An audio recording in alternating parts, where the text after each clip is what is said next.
everyone. My name is Emily Ma, and I'm an adjunct lecturer for the Stanford Technology Ventures Program, which is part of the Management Science and Engineering Department at Stanford University. Last week, we had Brendan Foodie join us. As a 23-year-old, he has 2 roommates, and then collectively they built a $10 billion company in 20 months. It was pretty amazing. So he talked about how coming together was really important, building community, having deep friendships. It's really important to building a company. So let's see what that looks like 30 years out. It is my honor and pleasure, truly, to bring alumni back, 3 amazing alumni. Kit, Paul, and Ben are going to tell you the story of what they did in the late 90s, early 2000s, building the Mercor of that era and what happened since then. So I'm going to quickly read their bios, and then I'm going to literally hand it over to the 3 of them to self-moderate, which is a bit of an experiment. But I believe it's going to be quite enjoyable because they have spent their lives together building amazing things. All right, without further ado, Paul Kocher is a distinguished entrepreneur and researcher who has profoundly shaped the landscape of modern cryptography and data security, most notably as a co-author of the SSL 3.0 TLS 1.0 protocols. After founding Cryptography Research, Inc., he led the discovery of differential power analysis, DPA, and the development of security architectures now utilized in over 100 billion chips worldwide. You probably hold some of their inventions in your hand right now. Paul has won numerous awards for his contributions to the field of cryptography, including the Marconi Prize, Lufkin Prize, and named a Fellow of the International Association of Cryptological Research, is a member of the National Academy of Engineering, and has served on National Academy's Forum on Cyber Resilience. Paul holds a BS in biology, interesting, from Stanford, and lived in, okay, I need you to raise your hands if you lived in these dorms. Alondra, Anonsli year, Lantana, okay, Xanadu, French House, okay, that's Paul in the middle. All right, Ben Jun bailed on his PhD to join Paul as the CTO of CRI, where they built and deployed some of the world's most impactful security technologies. He subsequently ran HVF Labs, Hard, Valuable, and Fun, the San Francisco fintech startup studio, which launched companies including Divvy Homes, Affirm, and Yelp. Ben most recently founded the livestreaming platform sidelineHD, which was acquired into Major League Baseball's portfolio of companies.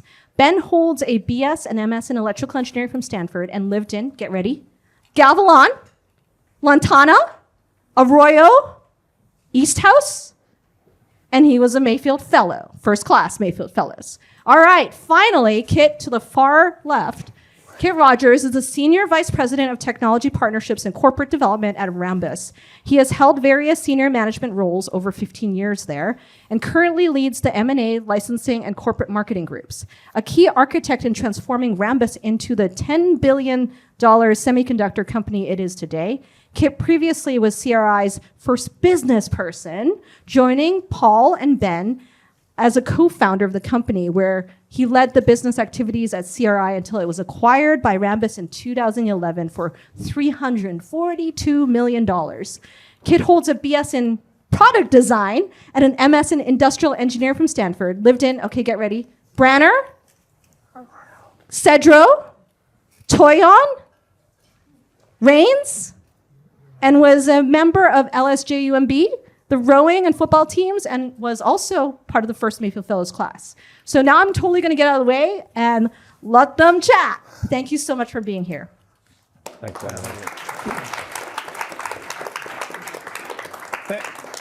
Thank you, Emily. Yeah, we're going to try to self-moderate, which is, we were talking about it earlier, might be a little bit like self-medicate during the process of this forum. So really quick, Paul, why don't you talk about the starting of the company? Okay. Well, so I grew up in rural Oregon, outside of Corvallis. My dad was a physics professor there, and he kept bringing home pieces of interesting computer equipment, and I would play with them and learn how they worked. And it's kind of rainy in Oregon. I'm kind of an introvert, and so spent a lot of time around computers before I showed up at Stanford. And got to here, I was a freshman, didn't really have a plan tied to computers at all. In fact, I really didn't ever have a plan around computers, but was going to be a veterinarian. I'd worked in a vet clinic in high school, love animals, seemed like a really great plan in life. And got curious about things, including came across just sort of by coincidence the cipher used in the PKZip program, and this idea of this math problem where somebody designed it to be fiendishly hard instead of a math problem where you could just kind of walk to the solution and it was set out for you. I found really interesting and kind of started learning about cryptography. There was Usenet then where you could read about things online, Sherman Engineering Library where you could read these things called books. Started getting more interested. My sophomore year, I think I reached out to Martin Hellman, who came here. He's in the front row. Thank you, Marty. And he actually filtered me through one of his grad students, figuring, I think the way he said it, I was probably interested in like cryptograms and stuff. And apparently I passed that screen, and he invited me to participate in this Stanford crypto seminar that met every couple weeks or month, I forget, where it was people in the Valley who were interested in cryptography. And to me, this wasn't a job. This was like a fun thing to be doing, super interesting, interesting problems, and started participating in that group. Kind of through coincidence, ended up with a guy at Microsoft who I don't think I ever met in person, who would send me CD-ROMs full of Microsoft software they were going to do for try before you buy kinds of things. He was in the marketing department. And I would just break them for him. And he paid me a whole bunch of money to do this. And that kind of was paying my tuition, much better pay than hashing. And so I kept sort of doing this stuff. And then Your idea of fun is different than my idea of fun, just for the your record. idea of fun is to play football. So you'll get to that in a second. So I'm going to fast forward a couple years. The year that I graduated from Stanford, Marty stopped doing cryptography to focus on probably more important things like protecting the world from nuclear war. But he sent my name amongst some others to people who were interested in doing, who were looking for help with cryptography projects. So rather than go to vet school directly, I put that on hold, and these super interesting projects started coming in. Some of them were things that didn't make any money, like so that some of the academic things involved like the project for Netscape to do the SSL3 protocol was one of the early ones. I paid a little bit. There was a project Ben will talk about a little bit called Deep Crack that again wasn't a project that paid anything but super interesting. And then a bunch of things that were also bringing in revenue. I did some things that were kind of researchy. There was a paper on timing attacks that was kind of the first, sort of most interesting of the sort of side channel papers that I worked on. Which I chanced across partly because of applying biologist-style thinking to cryptography. So I had basically great pay coming in from these consulting projects. No business plan. Initially just me. I hired a couple of people, but then actually Ben hired me. So let me hit pause and let Ben take over for just a second here. So I was, I was finishing up my undergrad here, and I graduated 1 quarter early. So I created a 6-month internship at a company in Palo Alto. It was called IDEO. It was Professor David Kelly's company. He's the founder of the D School. And so I got staffed on this really, really cool project. And I was like living in East House, biking to work every day. But I was working on this first generation audio playback device for a company called Audible. And if its name sounds familiar, it's because it's the same Audible that you buy books from today. But this was how it was first built. And we had a chance to work on the design and the inner guts of it, the user interface. But one of the things we needed was we had to build the content delivery and protection system. So we were talking about selling books online. We were worried somebody would pirate it, so we were worried about security. We were also giving this device to people at a discount, and we were worried, we wanted it to stay locked to the Audible system. And so I didn't know how to do this, but I, read some books, tried to figure out how to do some of the cryptographic elements of this. Realized pretty quickly that I needed to find someone who could actually show me the way. And so I started looking everywhere. Marty, I don't know if you remember this, but I contacted you and I was like, would you come work on this project? And you said, no, I'm too busy, but there's this young guy named Paul Kocher that you should talk to. And I was like, I don't want to talk to some young guy. I want to talk to someone who's established in the field. So I emailed a bunch of other professors, guys who wrote books, and they were all like, oh, we're too busy, but you should talk to Paul Kocher. And so finally I was kind of desperate. And so I called Paul, and over a conversation where you were actually making pasta at the time when I was calling you, I convinced you to take the project on. And so together we worked on building what was this system. So if you've bought a book online, you've downloaded the audio component from Amazon, you're using some later version of what Paul and I cooked up together in the 90s. based on this. And this turned out to be a really cool thing for me because it gave me a chance to know what it was like to work together with Paul. And it also turned out to be a class of problem that we ended up solving at our company. Right? And so I came back to Stanford, was pretty sure I was going to get a PhD because it just felt like the right thing to do. And then after a while, I thought, I'm not really sure I want to do this anymore. I'm not so sure. So I went and I called Paul and asked if we could go hang out. So Paul, I went to visit you in your office in San Francisco. And so it'd been about a year since I talked to Paul. And while I was in that year, I'd done some research on Paul. The work he did on timing attacks, the work he did on understanding how systems break, he was just really good at understanding how to void the warranty on people who designed cryptographic systems in a way that like showed these things to be catastrophically failing. So he was finding all of these things that were provably supposed to be secure and like just walking in circles around them. And so every time I talked to him, my mind kind of blew up. So I went there, and this was like no other time.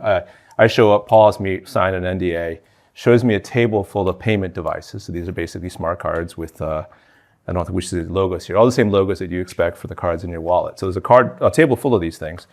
And he showed me that simply by looking at the amount of power consumed by these cards, we could look at an oscilloscope trace, we could see that the power was correlated to what the card was doing. And by extension, he could extract the key. So we had this table full of devices where Paul and his friend were saying, hey, Ben, we've been able to extract the keys. We could clone all these cards. We've loaded $1 million onto that one. And now we're trying to figure out how to monetize this. We think that we should work with the credit card companies and solve this. Do you want to come and work on this problem? And this was just like, there was no way I could say no. I was so hooked. And it was a good chance for me I just immediately stopped, figured out how to finish my term here. I figured I could spend like 2 years working with Paul, solving the problems for the industry, and then I'd go back and finish my PhD. And the internet would be fixed. And we'd fix the internet, it would all be good. Yeah. And that like didn't happen. And so that's how I joined Paul. And then Kit, we pulled Kit in the story. So everyone here has had someone in their class where you're like, gosh, I'd like to work with you in the future. At least that was the case for me. And when I was taking the Mayfield Fellows class, there was this one guy in all the case studies where it was really not a good idea to be on the opposite side of the table with him in like a negotiation session or anything like that. And that was Kit. And he was just so good at what he did there. And we had this class where we meet in the summers and get together once a week to talk about what happened in our startups and talk about our experiences. That's what one of the elements of the Mayfield program. And Kit's company, in his first 2 or 3 weeks of being an intern, like crashed and died, and then resurrected itself with an alternate business plan where he like wrote the other half of it as the intern. And this company actually went and had an interesting story, and Kit went and worked in these like rocket ship internet companies as a chief of staff for a bunch of just amazing entrepreneurs, where you ended up doing all the stuff that couldn't really. The company was scaling so fast, they didn't know how to negotiate a contract or open an office in New York. You'd be sent to do that. So Kit was someone that I just always kept like in my back pocket and was like, oh, I hope to work with him someday. And then we'll get to this part. When Paul and I were kind of hitting heads against the wall, trying to figure out why the credit card industry wasn't taking our technology that we thought it was supposed to, wasn't paying us the way we thought we should get paid, we gave you, and we exhausted every other way of doing it. We gave you a call. Yeah, so that's how I ended up joining the company. They gave me a call and said, we need to hire a business person, whatever that means. So I went and interviewed with them. I'm not sure it was much of an interview. Paul started the interview by saying, I'm not sure how to interview you. I was like, great. But I decided to join the company, based on sort of a model of trust that Ben and I had developed in our very tight Mayfield Fellows program. I had actually seen Paul a few times in industry in weird capacities at various forums and events. So we kind of knew of each other. And then I decided to just go for it. And I had a couple of really exciting venture-backed startup experiences under my belt already at that point. And these guys were clear. Ben was the guy that was a double E student that nobody wanted to be in the class the same quarter he was taking the class because he would break the curve. Back then we used to grade on a curve. So that was a tough thing. Ben was like the guy who just practiced a ton and worked really hard and was really strong. And Paul is kind of a different type person. He's a creative person that would come in and just look at a problem differently. And I thought with these two guys, there was a lot of engineering talent there. And if I could help on the business side, then I thought I would do it. So that's how we got it started. And from there, let's talk about the business maybe a little bit. Actually, I mean, something that we've touched on a bit, you probably have already noticed, we're really different from each other, like really different. And in a way that complements, if anything came along, exactly one of us would have some ability to solve it generally, and almost never two, which meant that we were really, from kind of a perspective, able to tackle things like, execution on really hard engineering problems and making sure that we got things that delivered successfully, or architectural vision, or having office space and business deals and not going bankrupt and a bunch of those things. I mean, so really different styles that worked really well for us. I think that's true. And I think one of the things then we started to do in the evolution of the company was move beyond sort of the pure consulting projects and start to, with these guys, and I should say there is a much broader team that Paul and Ben attracted to the organization. At our peak, I guess we were about 30 people in the end, but 20 cryptographers is a lot of cryptographers under one roof, believe it or not, compared to many other organizations. So we were black belts in security from a technical perspective. And what we would do is try to help solve different industry problems that we weren't necessarily familiar with. The payments industry, pay TV, Blu-ray disc, all these different, printer cartridges, and the counterfeiting problem that they have. So we would sort of apply our consulting depth in learning about their problems and solving some very specific security issues for them. And then we would develop solutions to those problems and then license them out or build it to them or that type of thing. So that's kind of how our business evolved, and we did it across multiple industries multiple times. And one of the cool things about consulting, that when you're charging at a pretty good hourly rate, is you don't have to bill that many of your hours. So you get paid to learn cool stuff when you're being paid, and then you have freedom to be curious with the rest of the time. And we really kind of consciously didn't try to bill large numbers of hours. We weren't doing the kind of consulting firm style structure, but we're using that as a way to get knowledge and connections and understand how we might be able to innovate and then get those innovations rolled out. You guys want to talk about a couple of the technologies or fun stories? I mean, there's some great ones. So as we were setting up for this, we were reminiscing about lots and lots of David versus Goliath stories that we had together. It was really fun. I'm trying to think. The one I can think about is when we started working on pay television. And so, I mentioned that Paul and I had worked on this Audible system and that we'd worked in computers in security in a variety of different places. We had a company approach us and say, hey, we've got a lot of problems with piracy on our system. We have, I don't want to give any details here, we have a large system where we beam our signal to a lot of people and people are hacking it. We don't know why or how. Every time we've done this, we've had some serious problems. We'd like to figure out if we can learn what's going on and do a better job of securing it. And so that's how we would take a project like that on, where I think the company would sort of reassemble itself. There'd be a bunch of folks, usually led by Paul, that would go and try to analyze the device, try to understand what vulnerability existed. You kind of understand implicitly what a satellite receiver looks like, how it works, how it has to decrypt programming if you're paying for it, how it's not supposed to if you're not paying for it. And our job was to go a couple levels deeper on that. How are the attackers working on this? Can we find certain things that are wrong with this? At the same time, I would lead a bunch of people to try to understand what the right way to build a satellite TV system probably is. What are all the components that have to work together? What's actually run on the broadcast end? When we talk about security, we're trying to talk about how things aren't supposed to break or be attacked in the world, and yet we have to manufacture these things, we have to test them, we have to upgrade them, we have to fix them, we have to field replace them. All of these things have to exist, and so understanding the entire life cycle of the system is something else that we would go on the way. Well, and there's a business model there too. So this is a large satellite broadcaster at the time, and you can imagine they're beaming this signal down to North America. And there's a bunch of folks in Canada that would love to also access that service, but because there's not enough French-Canadian content on it, they actually can't subscribe to this large service. So what you end up with is 6 million people in Canada that are willing to pay $50 a month or $100 a month for access to this service. So you're getting, what is that? Huge amounts of money that are going to put pressure on this system to break it. And so what we did is we developed a solution that was very clever that made it so if you attacked the system, you couldn't break it broadly. You could only break it once in a single case, and then it would break your business model as a pirate. So it was pretty clever. And we ended up, saving billions of dollars for that company. But most of the kinds of projects we took on were companies that we had enough of a reputation where we would get called if they had that was $1 billion piracy problem, actually. Yeah. And so we're talking very big numbers with attackers who are willing to spend millions of dollars to circumvent the system and make their own profitable business. And the thing that we specialized in was understanding how to shore up understanding how these systems failed, and ultimately trying to fix them. And Paul, I think we also were willing to take risks. So we would often go to a customer and say, hey, if this works, you're going to pay us a lot. If it doesn't work, well, we put a lot of work into it. And those bets on ourselves paid off. Risk sharing.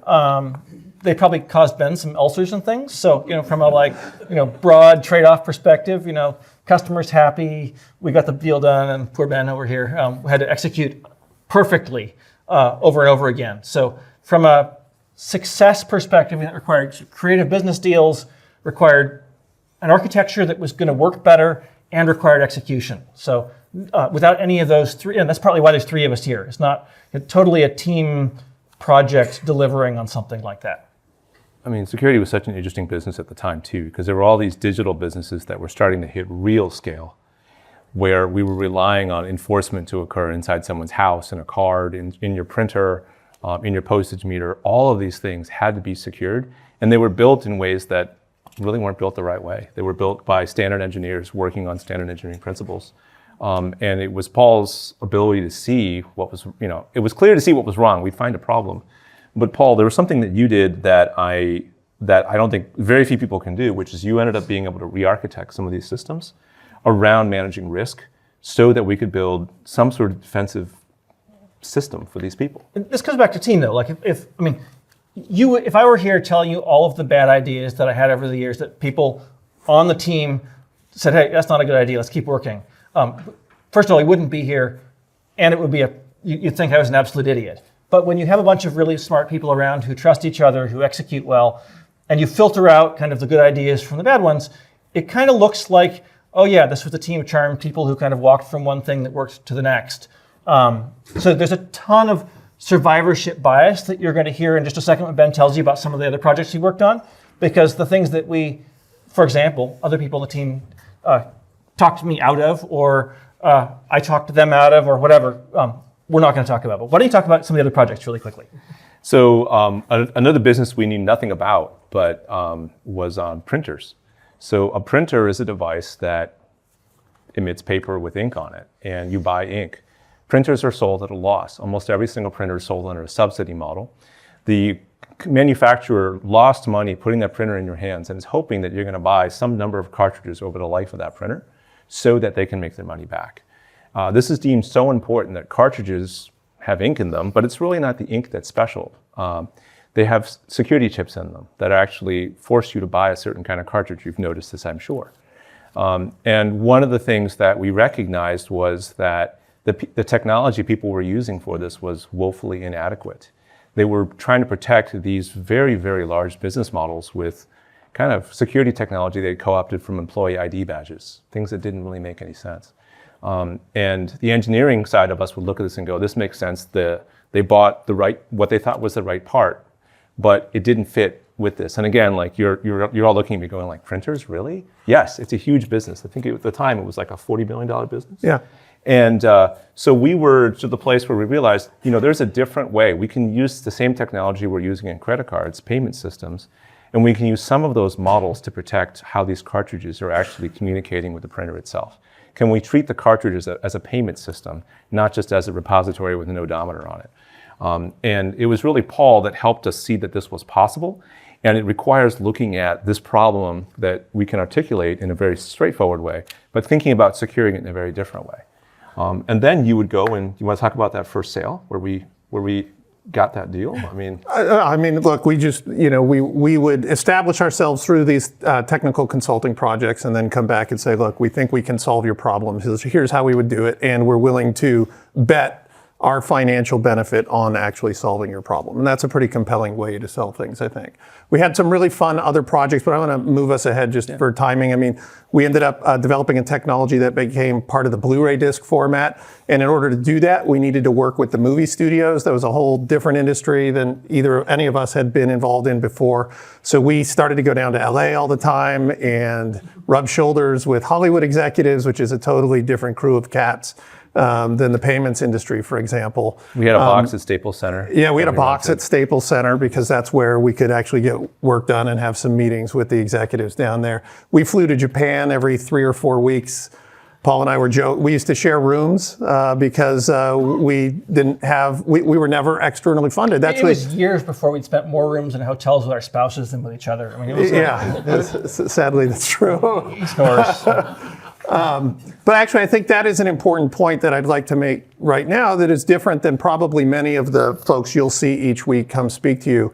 We never raised any money from venture financing or anybody else. We never raised any money at all. So the business was purely built on the consulting model initially until we had developed some solutions that we then licensed out to the industry and that type of thing. So it's a pretty different way to run a business. You don't have a group of advisors that are trying to help direct you or help you at all. And I know Ben craved mentorship and this other stuff. It was really just us and our team that we had to build the company over time. And you want to talk about kind of our office arrangement and stuff like that. I mean, I think one of the things that, I think this actually started from even your view of looking at security. A lot of security problems occur because people work at different layers of a complicated system and they don't read all the fine print. So they don't realize that something you do on this layer kind of jeopardizes the system from the bottom up. And so communications is like the root of all security problems, really. And I think we treated that same way with how we worked. So we were in each other's faces all the time. So Kit and I would, even in the case where we were a fairly big company, we would share an office, the same physical room with a table in it. And it was just always chaotic in that room. I mean, we'd have a small little table, and so whenever his team would have a meeting, they would meet there, and I'd be like in the room trying to work. And then we flip it the same way. But that enabled me to understand some of the challenges that he had in selling what we were doing, and him to understand the challenges we had in building. There's a classic tension between engineering and sales, or business rather, sort of. The engineers believe that the business guys aren't looking out for them, and they're overselling stuff they can't build. The business people are like, these engineers, come on, they're just like, they're taking too long. They don't understand what we need to close the business. And so this way, we actually had very few direct meetings with each other where we would talk schedule. I could just feel it based on his conversations. He could feel it based on mine. I remember there was a time when I listened to a customer kind of eviscerate you on like our schedule. And then I leaned back and I was like, Kid, I have no idea how we're going to do this, or like totally maxed out, but I will figure out how to add that feature in. We have no choice. Yeah. And similarly, when he would come and hear a crisis that we were having on our team, would come over and be like, I don't know how we're going to do this, but I'm going to try to buy you guys 3 more weeks of schedule. And so just being that close, I think allowed us to, work well together. This kind of communication has pros and cons, though. I want to point out, like, it's super stressful if, for example, Ben's trying to think through all the engineering implications of a strategy conversation, especially when it's not super well grounded yet. Or if there's a customer conversation about what the customer wants for a deliverable and things are being negotiated and people are kind of working on positions, those have implications that ripple through what all kinds of other people are trying to do. So we consciously did it in terms of sharing like this, but it's also really hard to make it work, and it requires a great deal of kind of trust and collaboration that a lot of teams don't have. And I was super fortunate to be able to work with Kit and Ben, and we had some other amazing Stanford folks as well as part of the team who kind of could handle that and navigate that, but it wasn't easy, and especially when you kind of throw in the fog where you have no idea kind of how the future is going to play out. It was challenging a lot of times too. I mean, it's worth pointing out, so we did the things you hear about. We slept in the office, we worked 95 plus hours a week. We were doing all of those things. We took hits on our salaries for many years to sort of keep things floating and going. And obviously it paid off in the end and it was great, but it required a level of trust that it was going to pay off that I think is uncommon. And kind of looking back at it now, it's hard to imagine having done that. So. And speaking of, like, none of the three of us are kind of mercenary. There was never a second where I doubted about whether Kit or Ben, or really kind of anybody who was part of the team that lasted, was looking at, everybody's working together as a team. And that's kind of the most fun thing that you can have in a small organization. You can't have that on a team of 200 or 1,000 just because budgets get too complicated, internal politics arises, stuff like that. But super fun when you've got a group that's working well together. That's kind of the holy grail. If you can have a team that has a shared goal where you have a view of the future that you all agree on, and at the same time, you have to tactically figure out how to work together. And there were tough meetings there. I think I told you that I told him this today. There was a bookstore next to our office with a children's book section in the basement. And there were times after I met with him that I'd have to go in there and detox. Because it was just too hard. It was really hard. And at the end of the day, I'd come back to my desk and we go on. But what does it mean to have that degree of trust is huge. But there's also a piece of respect, Kit's skills are absolutely essential for the business to succeed. Mine were, Ben's were. But it's really easy as a technical person to say, those fuzzies, those business people, those sales people, those marketing people. More engineering degrees than you have. But Okay. Kid, I'm looking at the time. I think we talked about the sale of the company. Yeah, we should talk about the sale of the company. So, along the way in our development, particularly as the business became more profitable and we started to get notoriety in our weird little cultish niche of cryptography in the world, our technology was starting to be deployed now in billions of chips a year. Our business was really flourishing. And along the way, we kept getting the question about, would we be interested in selling the company? What would we want to do when we grow up? That kind of stuff. There was a new technology we developed where it was going to be a part of securing the manufacturing flow for semiconductor companies. And some of these gigantic semiconductor companies were saying, guys, we're really uncomfortable with 30 of you in San Francisco being in the middle of our multinational, huge business in our manufacturing flow.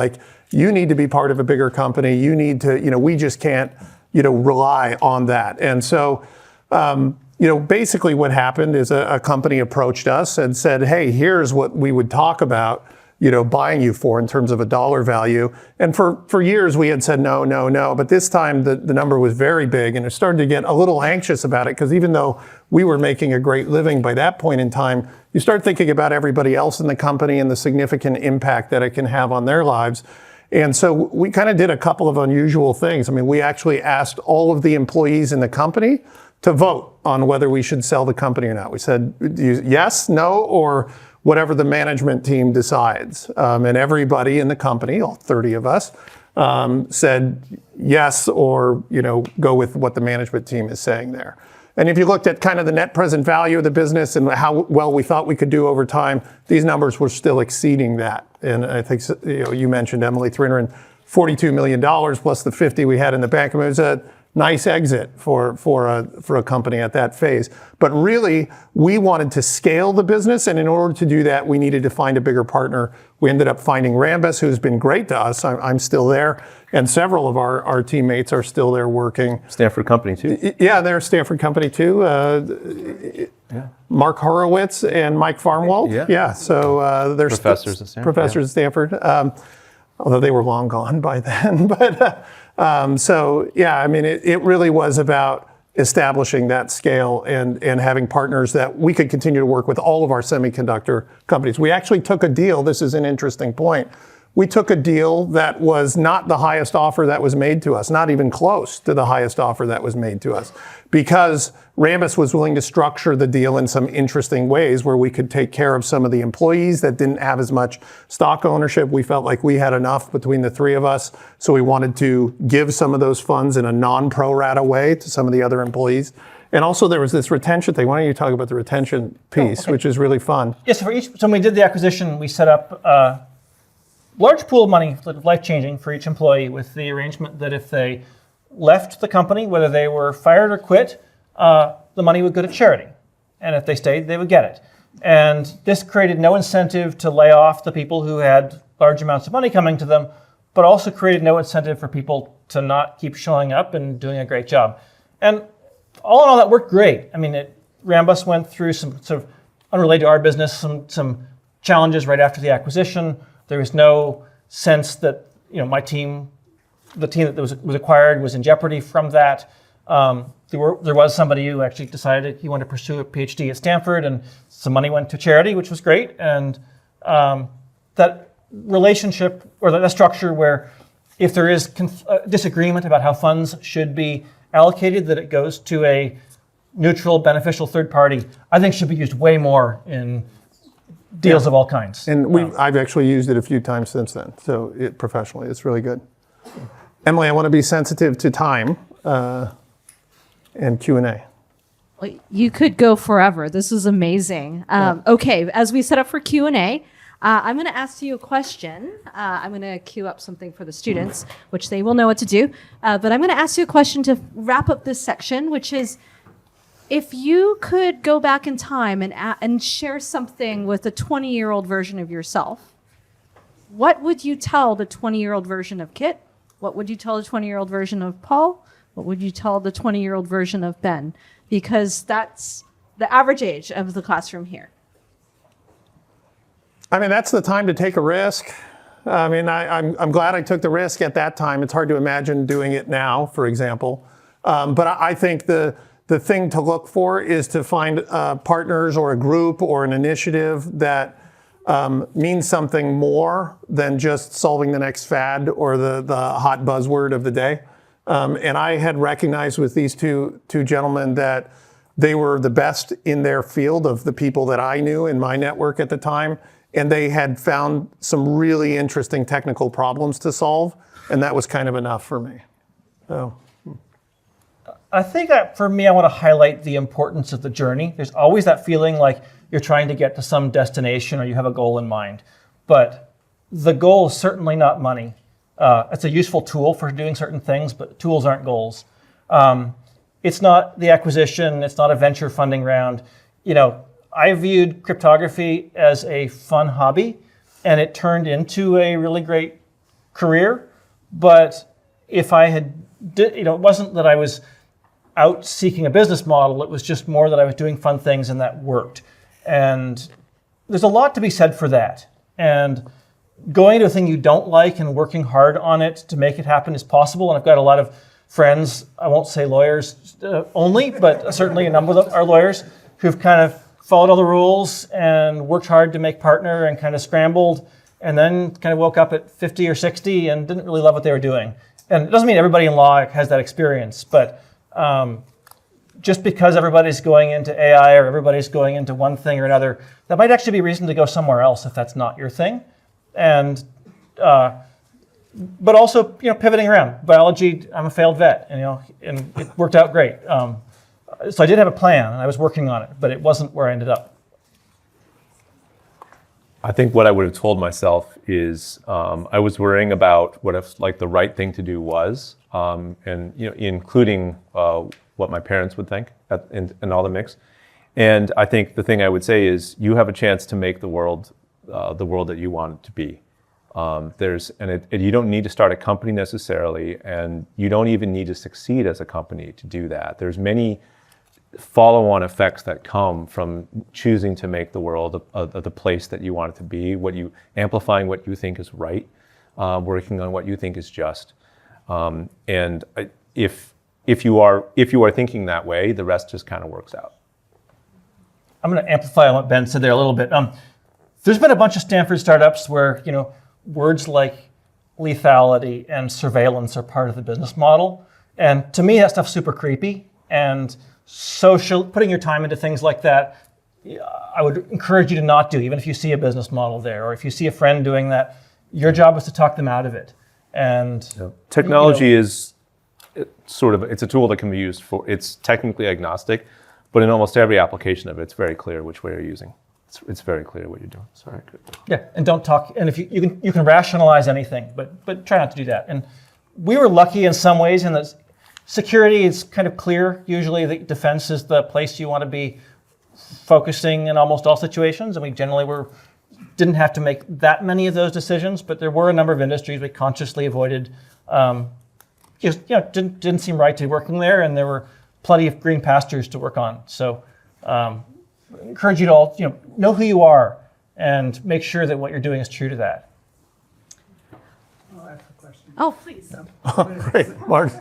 I was nice seated. How did you? I know the answer to this, but I think it's an interesting one. How did you interview people, and did you ever not hire somebody?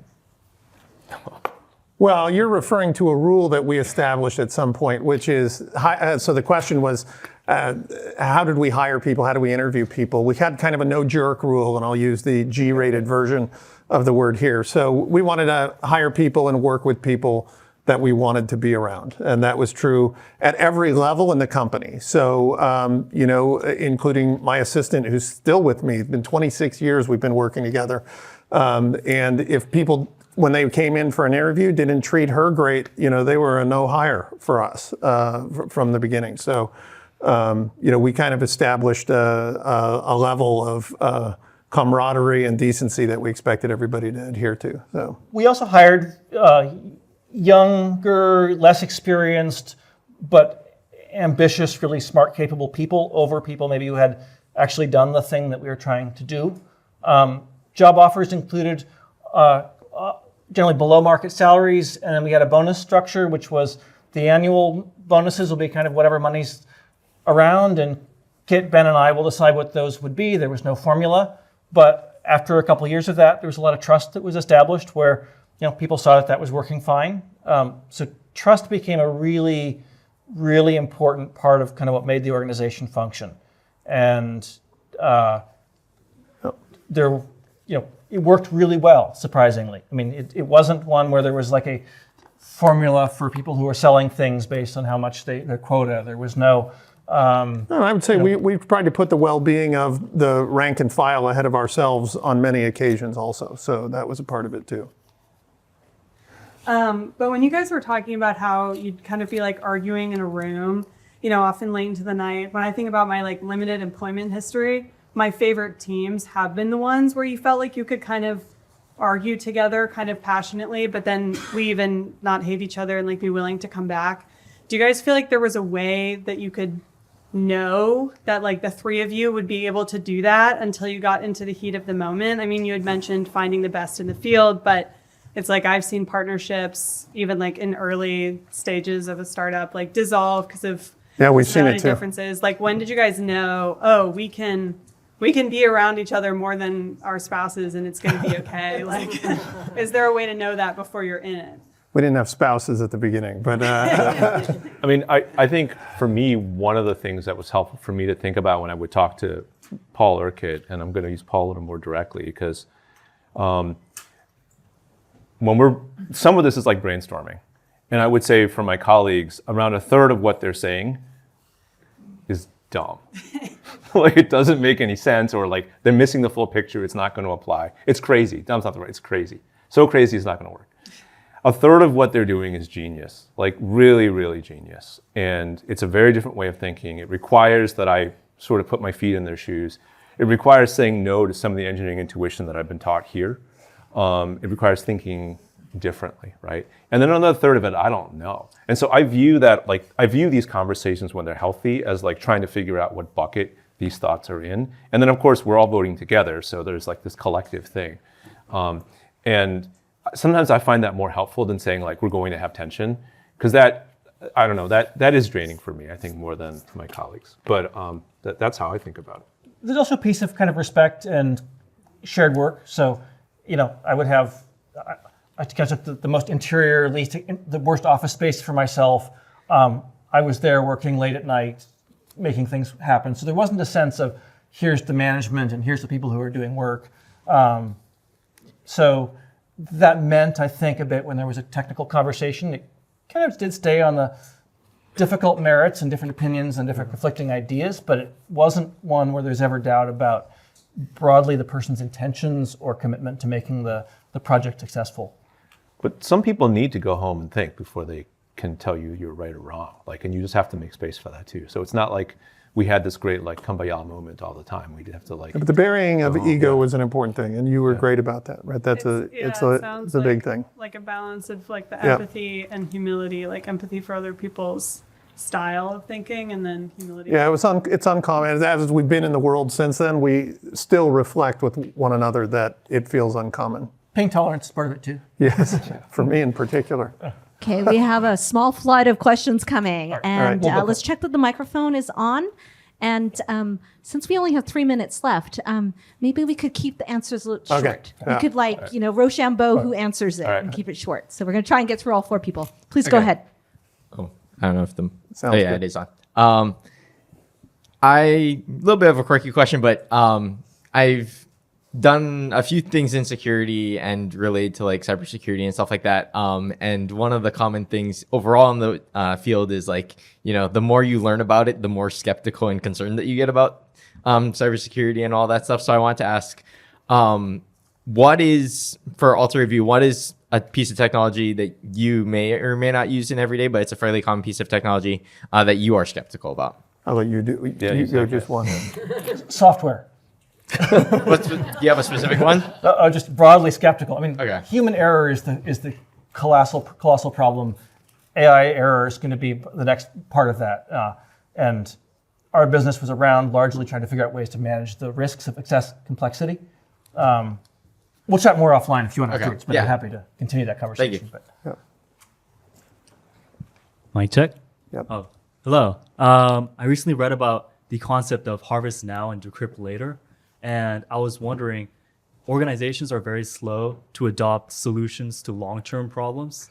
So in this type of world, how do you focus attention to solving these things, especially like when there's a reluctance to do post-quantum cryptography? I think that's still a challenge, and I'm still in the industry here, and it's a challenge sometimes to get people to invest in something that's going to be a problem much into the future. I mean, honestly, for security, most of the time, people are willing to pay for it when they're suffering from piracy or fraud or some other significant business, or compliance is like the other reason people invest it. So I would say that I do not have a silver bullet for that. That is still a problem. Yeah. Hi, thank you for coming. Yeah. I had 2 quick questions, and you mentioned the human error and AI error. And the first one is, with AI-generated code becoming more of the norm for startups, do you see cryptographic security getting stronger or weaker in the future? Like, does it become easier to do and so easier to attack? And well, I view cryptography as kind of like these almost bulletproof bricks, but we don't have good mortar. So when you start piling more and more AI-generated code and stuff around the edges, that becomes the soft part. I don't think cryptography is going to figure out how to factor large numbers. I don't think it's going to break the sort of AES cipher, but it certainly will find ways to do traffic analysis to tie together correlations of who's communicating with who, or look at packet timings and packet sizes and figure out things that otherwise might have been too much work for somebody to identify or find bugs in software. So the things that have been kind of a struggle through our careers are going to be getting sort of worse in the short term. Longer term, I think it's less clear. okay, thank you. My second question is more with working with a group of 3. I'm sure it's nice because you can kind of vote it out. It's always odd. And what strategies did you use, however, when you came to disagreements to overcome them? And I mean, Paul established early on. So Paul founded the company first originally. They call us founders, but it's really Paul. But he did say, look, if the 2 of you decide on a different outcome than I want and the vote is 2-1, he would defer to us. So, and we never really had a fisticuffs on something that was immutable and unsolvable and that kind of thing. But he did say that early and held true to his word on that. So for each issue, one of us is going to be the best at it. So was generally a sense of deferring to or somebody else on the team. So I think respecting the people who have different perspectives was a big key to making that work. All right. I hate to be the person who slows this conversation down. It was amazing. So thank you so much. Huge round of applause for Kit, Paul, and Ben. Yes. Woo! We will see you next week. We have Harry Tannenbaum, who was early at Google Nest, join us to talk about mill and food waste and climate. Thank you.